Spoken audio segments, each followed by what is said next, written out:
راتیں جاگ جاگ کر عبادت کیا کرتے ہیں۔ حضرت سیدنا عبداللہ بن محمود رحمت اللہ تعالی علیہ فرماتے ہیں کہ ہم کیا ایک دفعہ ان کے پاس کوئی شخص آئے جو سفر حج کے لیے گئے تھے، کوئی شخص آئے اور فرمایا کہ سفر حج کے لیے ہم جا رہے تھے تو ہمارا ساتھی ایک ایسا تھا جو علیل ہو گیا، سفر حج کی وجہ سے علیل ہو گیا اور کافی بیمار ہو گیا، راستے میں یعنی پہنچنے سے پہلے راستے میں اس کا انتقال ہو گیا۔ اور ہم کیا کرتے ہیں، ہم جہاں پر بھی قبر کھودتے ہیں تو وہاں پر کیا ہوتا ہے، سانپوں بچھوؤں سے وہ قبر بھر جاتی ہے،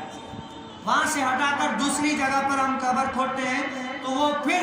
دوسری جگہ سے بھی یہی حال ہوتا ہے۔ اسی طرح ہم نے کافی جگہ پر قبر کھودی لیکن کیا وہ سانپ بچھو ہر قبر میں آ جاتے ہیں۔ اے اللہ کے ولی آپ بتائیں اب ہم کریں تو کیا کریں؟ وہ اللہ کے ولی جو ہے نا آنکھیں نیچی کر کے زار قطع رو کر فرماتے ہیں کہ اے لوگوں، یہ اس کا عمل ہے جو اس نے عمل کیا تھا نا، اب یہ اس کی جزا دے رہے ہیں۔ خدا کی قسم جس کے قبضے قدرت میں میری جان ہے، اگر تم زمین پوری کھود ڈالو نا تب بھی یہ قبر میں بچھو سانپ سب وہاں پر آ جائے گا۔ پھر اس شخص کو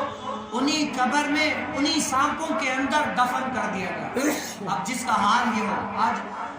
میں اور آپ دیکھ لیں کہ ہم نے قبر کی تیاری کتنی کی ہے۔ صبح ہوتی ہے پھر بھی ہم اپنے کاموں میں لگ جاتے ہیں، شام ہوتی ہے ہم اپنے کاموں میں لگ جاتے ہیں، رات ہوتی ہے ہم اپنے کاموں میں۔ بتاؤ کہ رب تعالیٰ کو کس نے یاد کیا ہے؟ آج ہم صبح ہو کے یہ تو سوچتے ہیں کہ آج صبح یہاں پر کام ہے، یہاں سے یہ کام ہوگا، یہ یہاں سے کام ہو گیا تو میرے اتنے پیسے بن جائیں گے، میرا مستقبل بن جائے گا۔ کسی نے یہ سوچا ہے کہ یار صبح اٹھ کر رب تعالیٰ کو اس طرح منائیں گے، اس طرح اپنے رب تعالیٰ کو یاد کریں گے، میرا مستقبل یہ بن جائے گا۔ قبر روزانہ یہ کرتی ہے پکار، مجھ میں کیڑے مکوڑے بے شمار، یاد رکھ میں ہوں اندھیری کوٹڑی، مجھ میں سن وحشت ہوگی بڑی، میرے اندر تو اکیلا آئے گا، ہاں مگر اعمال لیتا آئے گا، تیرا فن تیرا ہنر عہدہ تیرا کچھ کام نہ آئے گا، سرمایہ تیرا چڑھا جی لگانے کی دنیا نہیں ہے، یہ عبرت کی جا ہے تماشا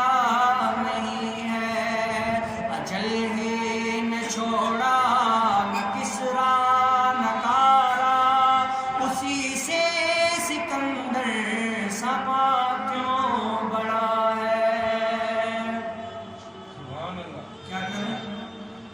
ہر وقت تو علیہ سے کرنی رضی اللہ تعالیٰ